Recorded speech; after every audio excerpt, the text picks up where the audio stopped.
नमस्कार बंधू भगिनींनो, आपल्या सगळ्यांचं सहर्ष स्वागत आहे स्वास्तिकम या माझ्या चॅनलवर. आज मी आपल्यासाठी भगवद्गीता जशी आहे तशी या पुस्तकातील पुढील विवरण घेऊन आलेली आहे.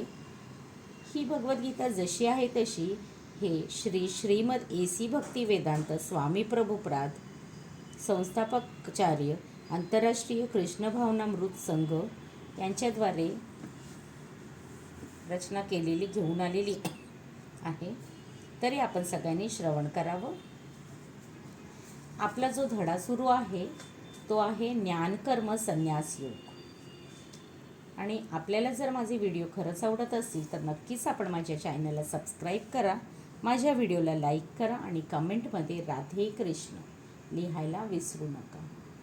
हा चॅनल माझा सुरू करण्याचा उद्देशही हाच होता की ह्याच्यामध्ये मी असं पुस्तकांचं जे आहे, पोथी जे आहे त्यांचं वाचन करेन, जेणेकरून काही लोक जे आहे ज्यांना वाचायला वेळ नाही आहे किंवा काही लोक जे शिक्षित नाही आहेत पण त्यांना ते वाचण्याची खूप इच्छा आहे पण ते वाचू शकत नाहीत, पण त्यांच्यापर्यंत हा व्हिडिओ नक्कीच जर पोहोचला तर त्यांच्या ज्ञानामध्ये भर पडेल आणि असंच आपण गीताचा प्रचारही करू शकतो, जेणेकरून आपल्याला आयुष्यामध्ये कसं वाढायचं आहे पुढे हे आपल्याला ज्ञान मिळेल.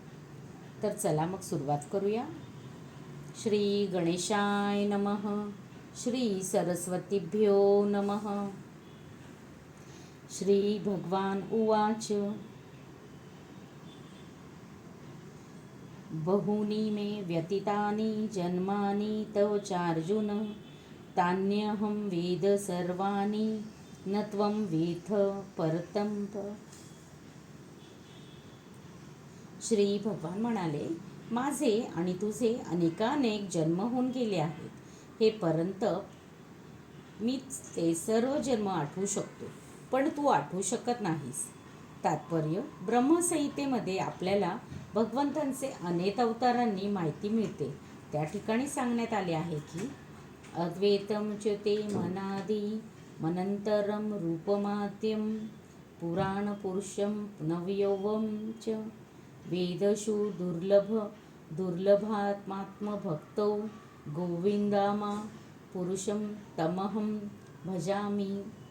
मी आदिपुरुष श्री गोविंदांना, श्रीकृष्णांना प्रणाम करतो जे अद्वैत, अच्युत आणि अनादी आहेत.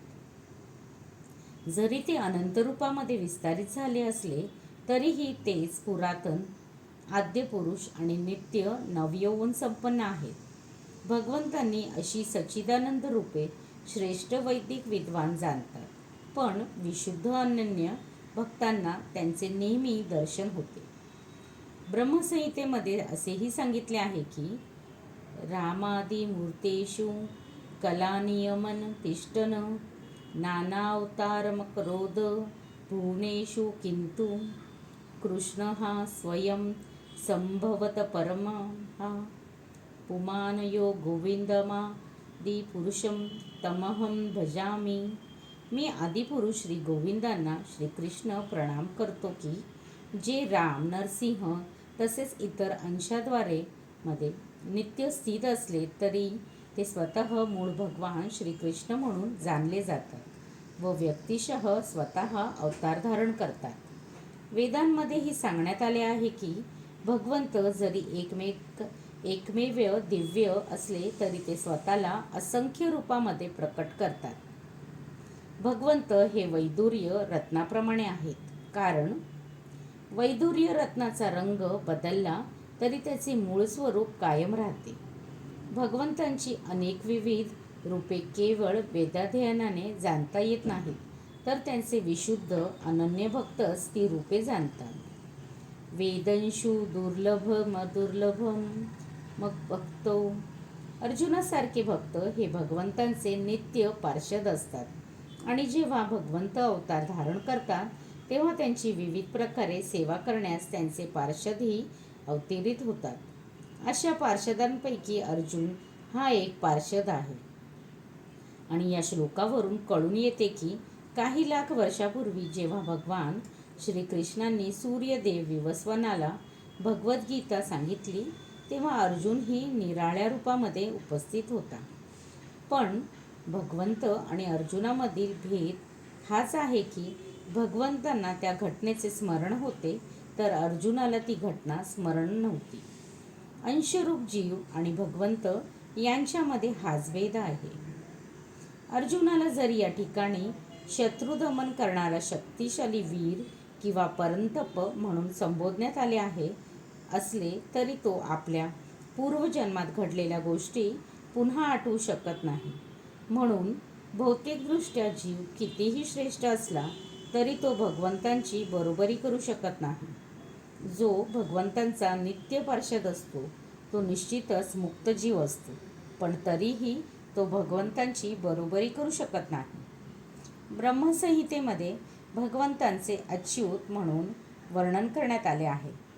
अर्थात भगवंत जरी भौतिक प्रकृतीच्या संपर्कात असले तरी त्यांना स्वतःचे कधीच विस्मरण होत नाही.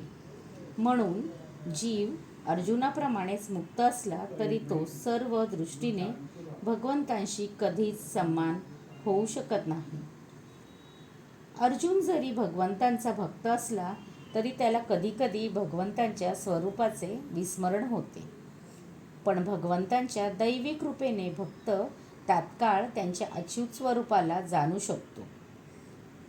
अभक्त किंवा असुर भगवंतांचे दिव्य स्वरूप जाणू शकत नाही. त्यामुळे गीतेतील या वर्णनाने आकलन आसुरी बुद्धीचा लोकांना होऊ शकत नाही. अर्जुन आणि श्रीकृष्ण दोघांचेही स्वरूप शाश्वत असले तरी श्रीकृष्णांना लाखो वर्षापूर्वी आपण केलेल्या क्रियांचे स्मरण होते, तर अर्जुनाला आपल्या क्रियांचे स्मरण नव्हते. या ठिकाणी आपण हे जाणू शकतो की जीवाने आपले शरीर बदलल्यामुळे त्याला सर्व गोष्टींचे विस्मरण होते, पण भगवंत आपल्या सच्चिदानंद शरीर बदलत नसल्यामुळे ते सर्व गोष्टी आठवू शकत होते.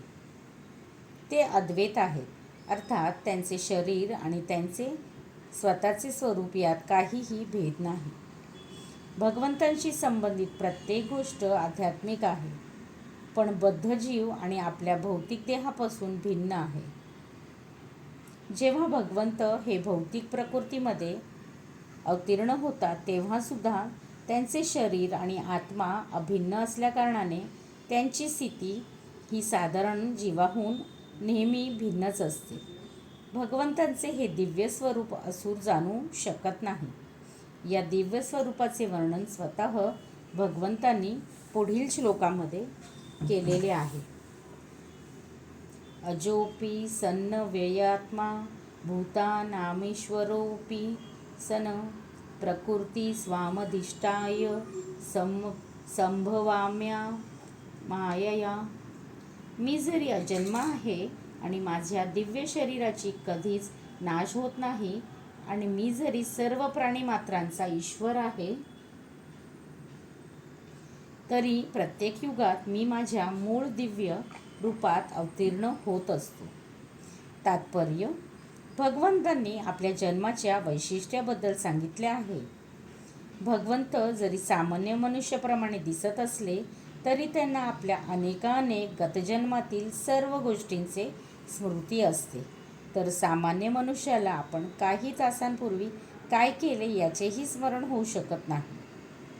एखाद्याला जर विचारण्यात आले की पूर्वीच्या दिवशी नेमके याच वेळेला तू काय केलेस, तर सामान्य मनुष्याला ताबडतोब उत्तर देणे कठीण होईल.